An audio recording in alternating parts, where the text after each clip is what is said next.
నమస్తే, welcome to life line. నేను శివాని. ఈ రోజు మనం డిస్కస్ చేయబోయే టాపిక్ వచ్చేసి కిడ్నీలో స్టోన్స్ అండ్ కిడ్నీ ప్రాబ్లమ్స్ గురించి.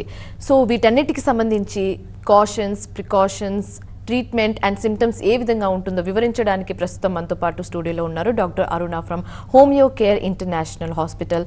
ఆవిడతో మాట్లాడి మరిన్ని విశేషాలు అడిగి తెలుసుకుందాం. నమస్తే డాక్టర్ గారు. నమస్తే అండి. సో కిడ్నీలో స్టోన్స్ ఎందుకు ఫామ్ అవుతుందండి? సో బేసిక్గా అండి ఇవాళ సిమ్టమ్స్ లేకుండానే చాలామందికి ఏజ్కి సంబంధించి కిడ్నీ స్టోన్స్ అనేది మనం చూస్తూ ఉంటామండి. బేసిక్గా కిడ్నీ స్టోన్స్ ఫామ్ అవ్వడానికి లైఫ్ స్టైల్ డిస్టర్బెన్సెసే రీజన్.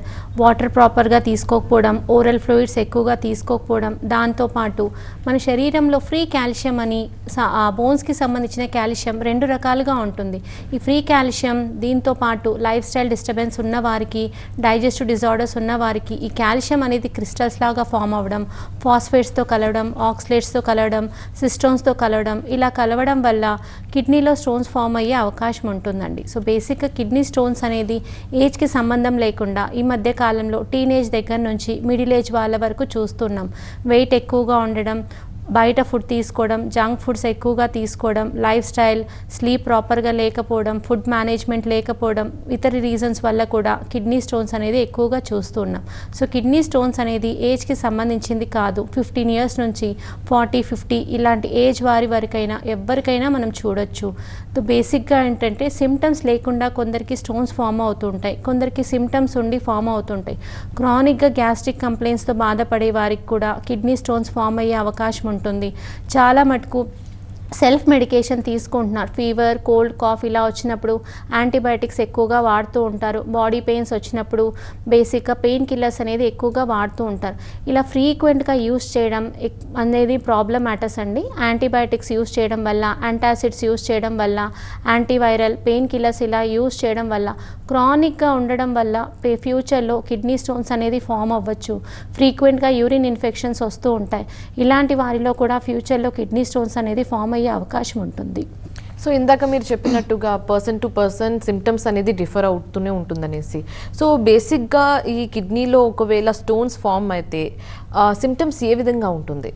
సో బేసిక్గా అండి చాలా మటుకు కిడ్నీ స్టోన్స్ వచ్చిన వెంటనే సిమ్టమ్స్ అనేవి కనిపించదండి. చాలా ఇయర్స్ తర్వాత ఆ కిడ్నీ స్టోన్స్కి మనం ట్రీట్మెంట్ తీసుకోకపోతే అప్పుడు సిమ్టమ్స్ అనేది కనిపిస్తూ ఉంటాయి.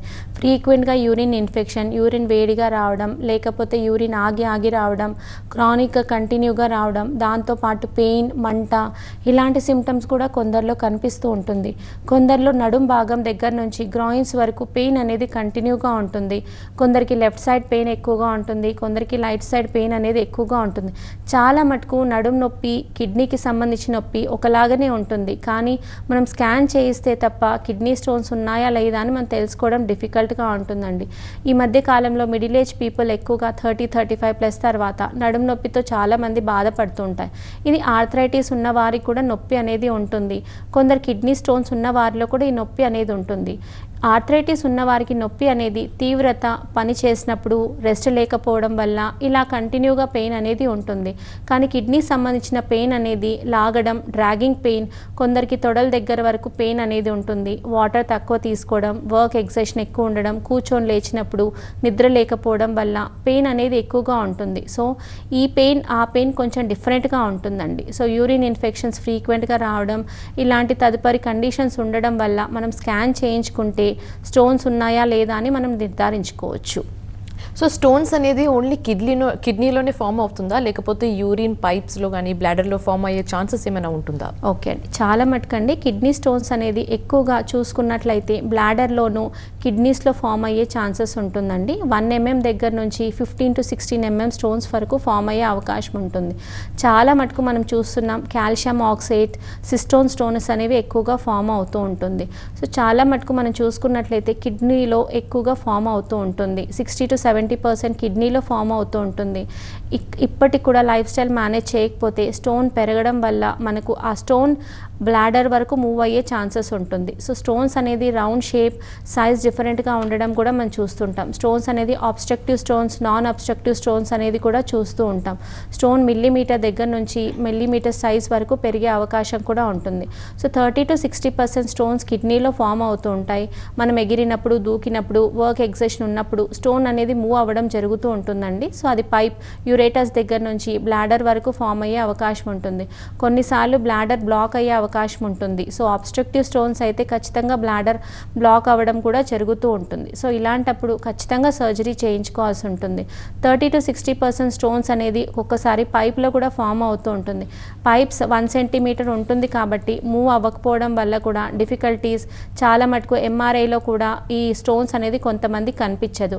అబ్డామెన్ స్కాన్ చేయిస్తే యూరేటర్ పైప్లో ఉన్నట్లయితే స్టోన్ అనేది ఖచ్చితంగా కనిపించదండి. సో ఈ స్టోన్ మూవ్ అవ్వడం వల్ల బ్లాడర్లోకి వెళ్ళిన తర్వాతనే స్టోన్ అనేది మూవ్ అవుతుంటుంది. తర్వాత అడ్వాన్స్గా మనకు చాలా మటుకు మెడికల్ ట్రీట్మెంట్స్ అవైలబుల్ ఉన్నాయి. ఎంఆర్ఐ, సిటీ ఇలా ఓపెన్ సర్జరీస్ చేయించడం వల్ల కూడా స్టోన్ ఎక్కడుందనేది మనం తెలుసుకోవచ్చు. ఓకే, సో కిడ్నీలో స్టోన్స్కి సంబంధించి డయాగ్నోసిస్ మెథడ్స్ ఏ విధంగా ఉంటాయి? సో బేసిక్గా అండి ఈ మధ్య కాలంలో చూస్తున్నాం యూరిన్ ఇన్ఫెక్షన్ అనేది కామన్గా ఉంటుంది. దీనికి ఫస్ట్ యూరిన్ టెస్ట్ చేయించుకోవాల్సి ఉంటుంది. యూరిన్లో pus cells, bacterial cells, red blood cells ఇవి ఎన్ని ఉన్నాయి మనకు తెలుస్తుంది. స్టోన్స్ అనేది మనకు వెంటనే కనిపించదు. స్టోన్స్ ఉన్నాయా లేదా అని మనం నిర్ధారించుకోవాలంటే ముందస్తుగా స్కానింగ్, అబ్డామిన్ స్కాన్ చేయించుకుంటే తెలుస్తుంది. కొంతమందిలో స్టోన్స్ దాక్కోవడం అంటే అబ్స్ట్రక్ట్ ఉండడం వల్ల మజిల్ లోపల కూడా ఉంటుంది. అలాంటప్పుడు ఎంఆర్ఐ, సిటీ స్కాన్, ఎండోస్కోపీ ఇలాంటి మెథడ్స్ మనం ఫాలో అయినట్లయితే స్టోన్స్ ఉన్నాయా లేదా మనకు తెలుస్తూ ఉంటుంది. చాలా మటుకు వాటర్ అనేది తక్కువ తాగడం వల్ల స్టోన్స్ అనేది ఫామ్ అవుతూ ఉంటాయి.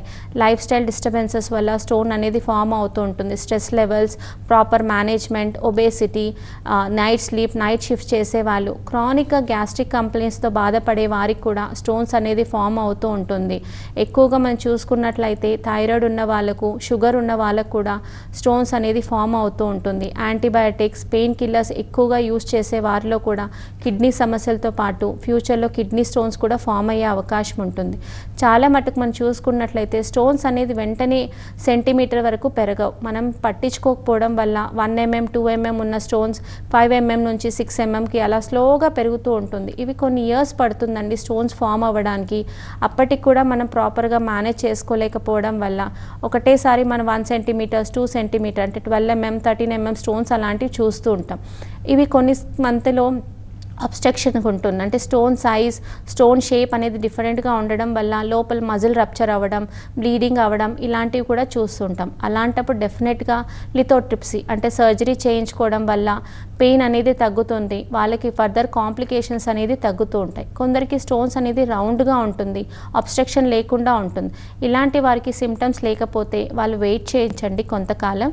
లేదు సిమ్టమ్స్ ఉన్నాయి, నడుము నొప్పి ఉంది, ఇలాంటప్పుడు వాళ్ళు మెడికేషన్ యూజ్ చేసి కూడా స్టోన్ సైజ్ తగ్గించుకోవచ్చు.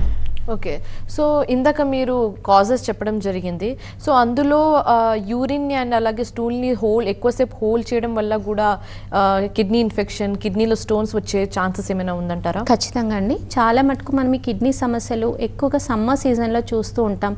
వాటర్ ప్రాపర్గా తీసుకోకపోవడం, జర్నీస్ చేయడం వల్ల లాంగ్ స్టాండింగ్ యూరిన్ అనేది ఆపుకుంటూ ఉంటారు. సో బ్లాడర్ ఫిల్ అయినప్పటికీ కూడా మనం యూరిన్ వెళ్ళకపోవడం వల్ల బ్లాడర్ అనేది వాల్స్, మజిల్ మనకు థిక్నెస్ కానీ బ్లాడర్ వీక్నెస్ అనేది మనం చూస్తుంటాం. ఇలా కంటిన్యూగా వాళ్ళు హోల్డ్ చేయడం వల్ల ఫ్యూచర్లో కిడ్నీ సమస్యలు వచ్చే అవకాశం ఖచ్చితంగా ఉంటుంది. బ్లాడర్ వాల్ థిక్నింగ్ వల్ల కూడా సిస్టోన్ స్టోన్స్ ఫామ్ అయ్యే అవకాశం ఉంటుంది. లాంగ్ స్టాండింగ్ వాటర్ ప్రాపర్గా తీసుకోకపోవడం వల్ల కూడా ప్రాబ్లం ఎక్కువగా ఉంటుంది. యూటీఐ ఇన్ఫెక్షన్స్ ఎక్కువగా ఉండడం వల్ల కూడా ఫ్యూచర్లో కిడ్నీ స్టోన్స్ ఫామ్ అయ్యే అవకాశం ఉంటుంది. కిడ్నీ స్టోన్స్ అనేది అక్యూట్ కండిషన్ నుంచి క్రానిక్ కండిషన్స్ వెళ్ళడానికి సమ్ మంత్స్ నుంచి ఇయర్స్ పడుతుంది. సో సిమ్టమ్స్ అనేది చాలా మందిలో కనిపించవు. సిమ్టమ్స్ కనిపించినప్పటికీ కూడా వాళ్ళకి యూరిన్ ప్రాబ్లం, మంటలు, యూరిన్ ఆగి రావడం ఇలాంటి చిన్న చిన్న సమస్యలు అనేది కనిపిస్తున్నాయి. సో ఇలాంటి సిమ్టమ్స్ కనిపించినప్పటికీ కూడా వాళ్ళు ప్రాపర్గా పట్టించుకోకపోతే స్టోన్స్ అనేది సైజ్ నుంచి మిల్లీమీటర్ సైజ్కి పెరిగే అవకాశం ఉంటుంది. అలాంటప్పుడు మెడికేషన్ లాంగ్ రన్లో యూజ్ చేయాల్సి ఉంటుంది.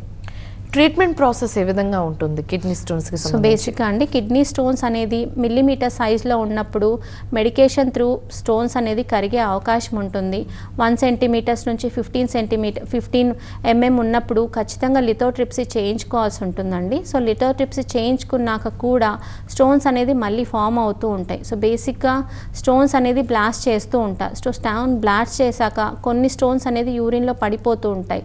సో పడిపోయిన తర్వాత మన లైఫ్ స్టైల్ మోడిఫికేషన్ చేసుకోకపోయినా మళ్ళీ స్టోన్స్ అనేది ఫామ్ అవుతూ ఉంటుంది. సో మోడ్ ఆఫ్ ట్రీట్మెంట్ మనం అలోపతి, హోమియోపతి, ఆయుర్వేద ఇలా డిఫరెంట్ మోడ్స్ ఆఫ్ మెథడ్స్ ఉన్నాయి. సో మనం ప్రాపర్గా మెడికేషన్ తీసుకున్నప్పటికీ కూడా మళ్ళీ స్టోన్స్ అనేది ఫామ్ అవ్వడం మన లైఫ్ స్టైల్ డిస్టర్బెన్సెస్ వల్లనే అవుతూ ఉంటుంది. చాలా మటుకు 1 mm నుంచి 6 mm స్టోన్స్ అనేది మనం ఎటువంటి మెడికేషన్ తీసుకోకపోయినా యూరిన్ త్రూ వెళ్ళిపోతుంటుందండి. సో మూమెంట్ వచ్చిన ప్రతిసారి పెయిన్ ఉంటుంది. సో పెయిన్ ఉండడం వల్ల ఈ ప్రాబ్లం చాలా పెరిగింది అని చాలామంది అనుకుంటుంటారు. సో పెయిన్ ఉంది అంటే ఖచ్చితంగా స్టోన్ అనేది మూమెంట్ ఉన్నట్టు. సో అలాంటప్పుడు వాటర్, ఓరల్ ఫ్లూయిడ్స్ ఎక్కువగా తీసుకోవడం, హై ఫైబర్ డైట్ తీసుకోవడం, ప్రాపర్ ఎక్సర్సైజ్ తీసుకోవడం, వాకింగ్ ఇలాంటివి చేస్తే 1 mm నుంచి 5 mm స్టోన్స్ చాలా మటుకు యూరిన్లో పడిపోయే అవకాశం ఉంటుంది. 5 mm నుంచి 10 mm ఉన్న స్టోన్స్ అనేది ఎక్కడైనా బ్లాస్ట్ అవ్వడం జరుగుతూ ఉంటుంది. స్టోన్ అనేది కరగడం ఇలాంటప్పుడు mode of method of medication అవైలబుల్గా ఉంటుందండి. సో అలోపతి మెడిసిన్స్లో స్టోన్స్ డిజాల్వ్ అవ్వడానికి మల్టిపుల్ మెడికేషన్స్ ఉన్నాయి. హోమియోపతిలో సైడ్ ఎఫెక్ట్స్ లేకుండా స్టోన్స్ అనేది డిజాల్వ్ అవుతూ ఉంటుంది. కొన్ని మంత్స్ మెడిసిన్స్ వాడిన తర్వాత స్టోన్ డిజాల్వ్ అయితే ఖచ్చితంగా యూరిన్లో పడిపోయే అవకాశం ఉంటుంది. 1 సెంటీమీటర్ నుంచి 15 mm ఉన్న స్టోన్ కష్టం పడుతుంది కొంచెం, కానీ సిమ్టమ్స్ లేకపోతే వాళ్ళు వరీ అవ్వాల్సిన అవసరం లేదండి. కానీ కొన్నిసార్లు స్టోన్ అబ్స్ట్రక్టివ్ క్రియేట్ చేస్తుంది. సో ఈ అబ్స్ట్రక్షన్ అనేది మజిల్ బ్లాక్ అవ్వడం కానీ లేకపోతే యూరేటర్ బ్లాక్ అవ్వడం కానీ ఇలాంటివి చూస్తూ ఉంటారు. అలాంటప్పుడు ఖచ్చితంగా లిథోట్రిప్సీ చేయించుకోవడం బెటర్. సో వీళ్ళు దీన్ని స్టోన్ని బ్లాస్ట్ చేసేస్తారు. స్టోన్ బ్లాస్ట్ అయిన తర్వాత కొన్ని చిన్నగా ఉన్న స్టోన్ మైక్రో ఎంఎంలో ఉన్న స్టోన్స్ యూరిన్లో పడిపోతాయి. కానీ మన life style modifications, water, food, over weight ఇలాంటివి మళ్ళీ మనం పాటించకపోతే ఆ స్టోన్స్ అన్నీ మళ్ళీ కొల్లాడైపోయి మళ్ళీ స్టోన్ పెద్దగా అయ్యే అవకాశం ఉంటుంది. So post surgery, post medication తర్వాత కూడా ఖచ్చితంగా మన లైఫ్ మేనేజ్మెంట్ చేసుకోవాల్సి ఉంటుంది. సో డాక్టర్ గారు, పోస్ట్ ట్రీట్మెంట్ మళ్ళీ స్టోన్స్ ఫామ్ అయ్యే ఛాన్సెస్ ఉంటుందంటారా? ఖచ్చితంగా ఉంటుందండి. పోస్ట్ ట్రీట్మెంట్ చాలామందికి మళ్ళీ స్టోన్స్ ఫామ్ అయ్యే అవకాశం ఉంటుంది. స్టోన్ సైజ్ పెరగడానికి 3 to 6 months అనేది మినిమం పడుతుంది. సో మనం తీసుకున్న పోస్ట్ ట్రీట్మెంట్ అనేది చాలా ఇంపార్టెంట్ అండి. సో బేసిక్గా ఏంటంటే స్టోన్స్ మనం తీసుకున్న సర్జరీయా లేకపోతే మెడికేషన్ తోట లేకపోతే సెల్ఫ్ మనం ఇంట్లో హోమ్ రెమెడీస్తో స్టోన్ తగ్గిందా అనేది చాలా ఇంపార్టెంట్. సెల్ఫ్గా తగ్గిన స్టోన్ మళ్ళీ 100%, 80 to 90% మళ్ళీ ఫామ్ అవ్వకపోవచ్చు. ఎందుకంటే లైఫ్ స్టైల్ ప్రాబ్లం ఇవన్నీ మనం మేనేజ్ చేస్తూ స్టోన్ తగ్గించాం కాబట్టి. హోమియోపతి మెడిసిన్స్ కావచ్చు, అలోపతి మెడికేషన్ త్రూ కావచ్చు, తగ్గిన స్టోన్స్ కూడా మళ్ళీ ఫామ్ అవ్వకపోవచ్చు. కానీ ఖచ్చితంగా సర్జరీ చేయించుకున్న తర్వాత అయితే 100% మళ్ళీ స్టోన్ అనేది ఫామ్ అయ్యే అవకాశం ఉంటుంది. 6 to 8 months తర్వాత మళ్ళీ ఒకసారి రీస్కాన్ చేయించుకోండి. అప్పటికి కూడా మనకు స్టోన్ ఉన్నట్టయితే ఖచ్చితంగా మళ్ళీ మోడ్ ఆఫ్ మెథడ్ ఆఫ్ మోడిఫార్మ్ ట్రీట్మెంట్ అనేది చేంజ్ చేసుకోవాలి ఉంటుంది. ఈ స్టోన్స్ ఫామ్ అవడానికి మనకు main reason life style disturbances, proper food and oral fluids ఎక్కువగా తీసుకోకపోవడం, దాంతోపాటు ఈ జంక్ ఫుడ్స్ ఎక్కువ తీసుకోవడం, స్ట్రెస్ ఎక్కువగా ఉండడం, కాన్స్టెంట్ సిట్టింగ్, దీంతో పాటు mode of method of occupational diseases ఇవన్నీ రీజన్స్ కాబట్టి ఖచ్చితంగా స్ట్రెస్ లెవెల్స్ బ్యాలెన్స్ చేసుకోవడం, type of food, junk foods ఎక్కువ తీసుకోకపోవడం, ఓరల్ ఫ్లూయిడ్స్, వాటర్ క్వాంటిటీ ఎక్కువ తీసుకోవడం, తగినన్ని జాగ్రత్తలు తీసుకుంటే ఖచ్చితంగా మళ్ళీ స్టోన్ రీఅపియర్ అవ్వకుండా ఉంటుంది. డాక్టర్ గారు, ఇప్పుడు ఓవర్ అయోడిన్ కానీ ఓవర్ కాల్షియం తీసుకుంటే స్టోన్స్ ఫామ్ అయ్యే ఛాన్సెస్ ఉంటుందంటారా? ఖచ్చితంగా ఉంటుందండి. వితౌట్ ప్రిస్క్రిప్షన్ సెల్ఫ్గా కాల్షియం టాబ్లెట్స్ తీసుకోకూడదండి. సో బాడీలో మనకు ఆ తత్వం ఉన్నప్పుడు ఖచ్చితంగా ఫామ్ అయ్యే అవకాశం ఉంటుంది. ఈ మధ్య కాలంలో చాలామంది పెయిన్స్ ఉన్నాయని సెల్ఫ్గా medication, pain killers, calcium tablet, multivitamins ఇలా అనేది సెల్ఫ్గా యూస్ చేస్తున్నారు. అలా కాకుండా ప్రయర్ డాక్టర్ ఇన్ఫర్మేషన్ తీసుకుని డాక్టర్ ప్రిస్క్రైబ్డ్ మెడిసిన్స్ తీసుకున్నట్లయితే ఖచ్చితంగా వాళ్ళకు ఆ ప్రాబ్లం అనేది ఉండదు. సో మన కాల్షియం టాబ్లెట్లో కూడా మల్టిపుల్ వేరియంట్స్ ఉన్నాయి. దాంతోపాటు కాల్షియం అబ్జార్ప్షన్ కానీ ఇంకేదైనా ప్రాబ్లం ఉండడం వల్ల కావచ్చు. సో టాబ్లెట్స్లో కూడా మల్టిపుల్ వేరియంట్స్ ఉన్నాయి. సో ప్రతి ఒక్కరూ కాల్షియం టాబ్లెట్స్ ఈ మధ్య కాలంలో షెల్ కాల్ కానీ రూట్ కాల్ కానీ ఇలా సెల్ఫ్గా ప్రిస్క్రైబ్ చేసుకున్నారు. కానీ డాక్టర్ ప్రిస్క్రిప్షన్ లేకుండా ఖచ్చితంగా ఇవి వాడకపోవడమే మంచిదండి. వాడడం వల్ల ఫ్యూచర్లో కిడ్నీ స్టోన్స్ కాకపోయినా చిన్నగా కిడ్నీ సమస్యలు వచ్చే అవకాశం ఖచ్చితంగా ఉంటుంది. సో మనం జనరల్లీ వింటూ ఉంటాం కిడ్నీ ఇన్ఫెక్షన్, కిడ్నీ స్వెల్లింగ్ అనేది వింటూ ఉంటాము. సో కిడ్నీ ప్రాబ్లమ్స్లో ఎన్ని రకాలు ఉంటాయి? సో బేసిక్గా అండి, చిన్న పిల్లల దగ్గర నుంచి పెద్దవాళ్ళలో చాలామంది సఫర్ అవుతున్నారండి కిడ్నీ సమస్యల్లో. నెఫ్రోటిక్ సిండ్రోమ్, నెఫ్రైటిక్ సిండ్రోమ్ ఇది బార్న్ బేబీస్లో మనం ఎక్కువగా చూస్తుంటామండి. కంజనైటల్ అనామలీస్, ప్రెగ్నెన్సీ టైంలో మదర్ ఎక్కువగా డిస్టర్బ్ అవ్వడం వల్ల పిల్లల్లో యూరిన్లో ప్రోటీన్ అనేది లాస్ అవుతూ ఉంటుంది. ప్రోటీన్ లాస్ అవ్వడం వల్ల బేబీ వీక్గా ఉండడం, క్వాషియార్కర్, రికెట్స్ అనేది న్యూట్రిషనల్ డెఫిషియన్సీ రావడం ఇలాంటివి మనం ఎక్కువగా చూస్తుంటాం. ఇది ప్రోటీన్ లాస్, కిడ్నీలో ఉన్న ప్రోటీన్ లాస్ అవ్వడం వల్ల మనం చూస్తూ ఉంటాం. సో యూరిన్ అవుట్పుట్ ప్రాపర్గా లేకపోవడం వల్ల ఈ ప్రాబ్లం అనేది ఉంటుంది. కిడ్నీకి సంబంధించిన సెల్స్ నెఫ్రాన్ ఫంక్షనింగ్ తగ్గడం వల్ల ఈ ప్రాబ్లం చూస్తూ ఉంటాం. దాని తర్వాత మనం చూసుకున్నట్లయితే హైడ్రోనెఫ్రోసిస్, కిడ్నీ స్వెల్లింగ్, కిడ్నీలో మనకున్న సెల్స్ అనేది వాటర్ ఫామ్ అవ్వడం ఇలాంటి conditions. Next kidney failure. So బేసిక్గా ఏంటంటే ఇది చాలా మటుకు లాస్ట్ స్టేజ్ అండి. సో అక్యూట్ రీనల్ ఫెయిల్యూర్ అని చెప్తూ ఉంటాం, chronic renal failure, renal parenchymal disease. Renal parenchyma అనేది కిడ్నీకి సంబంధించిన లోపల ఫామ్ అవుతున్న సెల్స్ అండి. సో ఈ సెల్స్ అనేది డ్యామేజ్ అవ్వడం వల్ల రీనల్ ప్యారెన్కైమల్ డిసీజ్ వచ్చే అవకాశం ఉంటుంది. దాంతోపాటు డయాబెటీస్ క్రానిక్గా ఉండి డయాబెటీస్కి ప్రాపర్గా మెడిసిన్ తీసుకోకపోవడం, లేకపోతే లైఫ్ స్టైల్ మేనేజ్ చేసుకోకపోవడం వల్ల కూడా కిడ్నీ సమస్యలు అనేది ఎక్కువగా ఉంటుంది. దీన్ని మనం నెఫ్రోటిక్ సిండ్రోమ్ అంటూ ఉంటాం. నెఫ్రోటిక్, డయాబెటిక్ నెఫ్రోపతి అని కూడా చెప్తూ ఉంటాం. సో బేసిక్గా కిడ్నీ సమస్యలు అనేది వేరే క్రానిక్ ఎయిల్మెంట్స్తో కూడి ఉన్నట్లయితే ఆ సమస్యలు అనేది క్రానిక్ ఇష్యూకి వెళ్తుంది. కామన్గా మనం చూస్తున్నాం సమ్మర్ సీజన్లో యూరిన్ ఇన్ఫెక్షన్స్ అనేది ఎక్కువగా చూస్తుంటాం. యూరిన్ ఎక్కువగా రావడం, లేకపోతే ఆగి ఆగి రావడం, అలా కాకుండా షుగర్ ఉన్న వాళ్ళకు యూరిన్ అనేది కంటిన్యూగా రావడం. సో వాటర్ తీసుకున్న వెంటనే యూరిన్ ఫార్మేషన్ ఎక్కువ అవడం, 3 to 5 times నైట్ ఎక్కువగా రావడం, ఇది డయాబెటిక్ నెఫ్రోపతి అని మనం చెప్పుకోవచ్చు. So nephrotic syndrome, nephritic syndrome, renal parenchymal disease, kidney failure ఇలాంటి సమస్యలు క్రానిక్ కండిషన్స్లో ఉంటాయండి. ఓకే, సో డాక్టర్ గారు ఇప్పుడు షుగర్ అండ్ అలాగే హార్మోనల్ ఇంబ్యాలెన్స్ ఇది కిడ్నీస్ మీద ఇంపాక్ట్ చూపించే ఛాన్సెస్ ఉందంటారా? ఓకే అండి. సో ఇప్పుడు మాట్లాడుకున్నట్లయితే హార్మోనల్ ఇంబ్యాలెన్స్, వీటిలో one of the major life style డిజార్డర్స్లో వస్తున్న కంప్లైంట్స్ డయాబెటీస్ అండి. సో షుగర్ అనేది ఎక్కువగా మనం చూస్తున్నాం, మిడిల్ ఏజ్ వాళ్ళు బాగా సఫర్ అవుతున్నారు. మనం షుగర్స్ ఎక్కువగా తీసుకోవడం వల్ల ఇన్సులిన్ అనేది ప్రాపర్గా ప్రొడ్యూస్ అవ్వకపోవడం వల్ల బాడీలో షుగర్ లెవెల్స్ ఎక్కువగా ఫామ్ అయిపోతాయి. సో షుగర్ లెవెల్స్ ఎక్కువగా ఫామ్ అవ్వడం వల్ల అబ్సార్ప్షన్ అనేది చాలా ప్రాబ్లమాటిస్ అవుతుంది. సో కిడ్నీస్ అనేది one of the major excretory organs కాబట్టి సో ఈ ఎక్స్క్రీటరీ సిస్టమ్ డిస్టర్బ్ అవుతుంది. సో యూరిన్ అవుట్పుట్, యూరిన్లో కూడా మనకు షుగర్స్ కనిపించడం, యూరినరీ డిస్కంఫర్ట్స్ ఇలాంటివి ఎక్కువగా చూస్తూ ఉంటాం. సో షుగర్ ఉన్న ప్రతి వాళ్ళకు షుగర్ కంట్రోల్ లేకపోవడం వల్ల పాలియూరియా, యూరిన్ ఇన్ఫెక్షన్స్ ఎక్కువగా చూడడం, యూరినరీ ఆర్గన్స్ మీద ఒత్తిడి పడడం వల్ల ఫ్రీక్వెంట్గా యూరినేషన్ రావడం, యూరిన్ చుక్కలుగా రావడం, incontinence of urination, urge urination ఇలాంటి చిన్న చిన్న సిమ్టమ్స్ మనం చూస్తూ ఉంటాం. ఇవి కండిషన్స్ ప్రాపర్గా మేనేజ్ చేయకపోవడం, లేకపోతే పట్టించుకోకపోవడం వల్ల డయాబెటిక్ నెఫ్రోపతి అంటే కిడ్నీ సమస్యలు లోపల ఆర్గానల్ డ్యామేజ్ అయ్యేంత వరకు స్టార్ట్ అవుతుంది. సో కిడ్నీ అనేది మనకు బేసిక్గా one of the major excretory organs. దీనికి మనకు మేడప్ అయిన సెల్స్ నెఫ్రాన్స్ అండి. సో ఈ నెఫ్రాన్స్ అనేది ప్రాపర్ ఫంక్షనింగ్ అవ్వడం వల్ల మనం తీసుకుంటున్న వాటర్, మనం తీసుకున్న ఓరల్ ఫ్లూయిడ్స్ యూరిన్ని ఫామ్ అవ్వడానికి హెల్ప్ చేస్తుంటుంది. హెల్దీ ఫుడ్ అంతా బాడీ అబ్జర్వ్ చేసుకొని మిగతా ఫుడ్ అంతా యూరిన్ లాగా ఫామ్ అవుతుంటుంది. మినిమం మనిషి 1 to 2 hours ఒకసారి యూరిన్ వెళ్తే హెల్దీగా ఉన్నట్లు.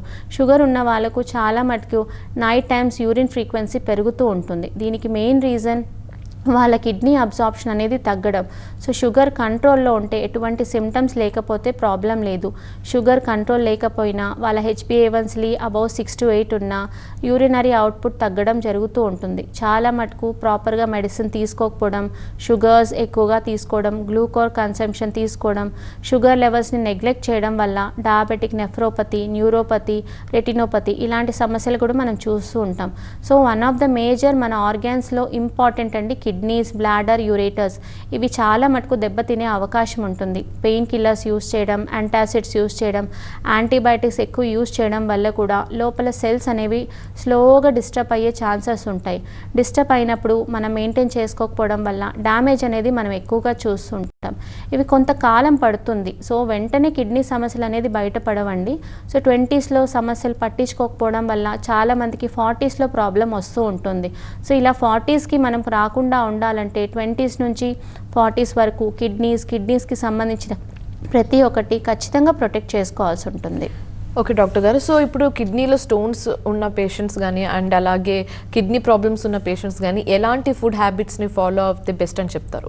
ఓకే అండి, చాలా మటుకండి మినిమం ఏజ్కి తగ్గట్టు 8 to 10 గ్లాసెస్ అనేది కంపల్సరీ తీసుకోవాల్సి ఉంటుందండి. ఒక మిడిల్ ఏజ్ పర్సన్ సమ్మర్స్లో అయితే 3 to 4 బాటిల్స్ ఆఫ్ వాటర్ ఖచ్చితంగా ఫాలో అవ్వాల్సి ఉంటుంది. వింటర్లో 2 to 3 బాటిల్స్ అనేది ఖచ్చితంగా ఫాలో అవ్వాల్సి ఉంటుందండి.